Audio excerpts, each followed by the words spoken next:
Well, welcome viewers, Dr. JWAU, theologist. Yesterday in the Australian Royal Commission, there was a disgraceful insertion that the Australian Jewish community is responsible for the response, the State of Israel's response to the October 7th invasion of Hamas and slaughter of Hamas on Jewish people.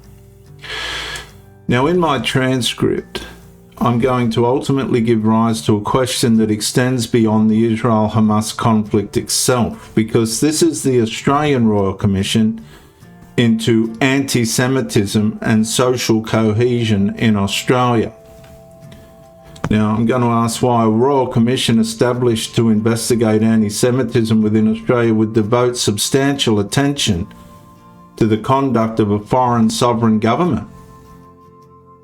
And that question's not in the first instance about Israel. It's about jurisdiction. It's about institutional purpose.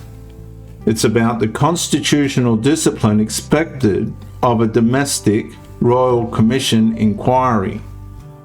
A Royal Commission derives its authority from the terms of its inquiry. Its legitimacy depends upon investigating the question entrusted to it.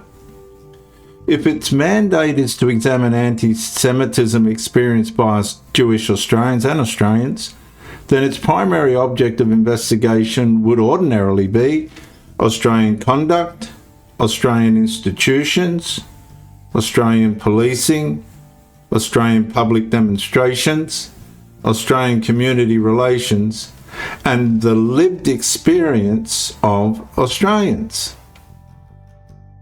So my transcript therefore raises a more fundamental question.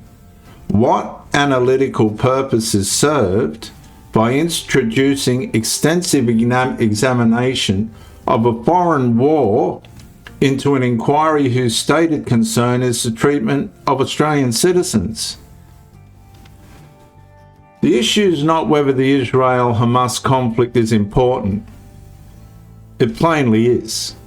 Nor is the issue whether international events can influence domestic attitudes. They plainly can.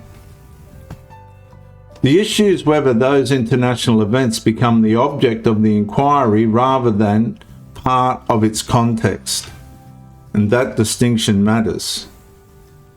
Context explains, jurisdiction determines. And once a foreign conflict begins occupying the centre of a domestic inquiry, the inquiry risks changing its own subject. Instead of asking what happened to Australian Jews, the discussion begins asking what happened in Gaza. Those are not the same inquiry. One examines the experiences of Australian citizens, the other examines the conduct of foreign governments. So I suggest that this shift carries a further consequence. If Israeli military operations become central to questioning an Australian Jewish witness, the witness may cease to appear simply as an Australian giving evidence. Instead, the witness risks being positioned implicitly rather than expressly as a surrogate for the State of Israel. And at that point, the inquiry no longer appears to be asking an Australian citizen to describe what occurred within Australia. It appears to be asking that citizen to account for decisions made by another sovereign nation. The constitutional concern identified here therefore reaches beyond any single witness.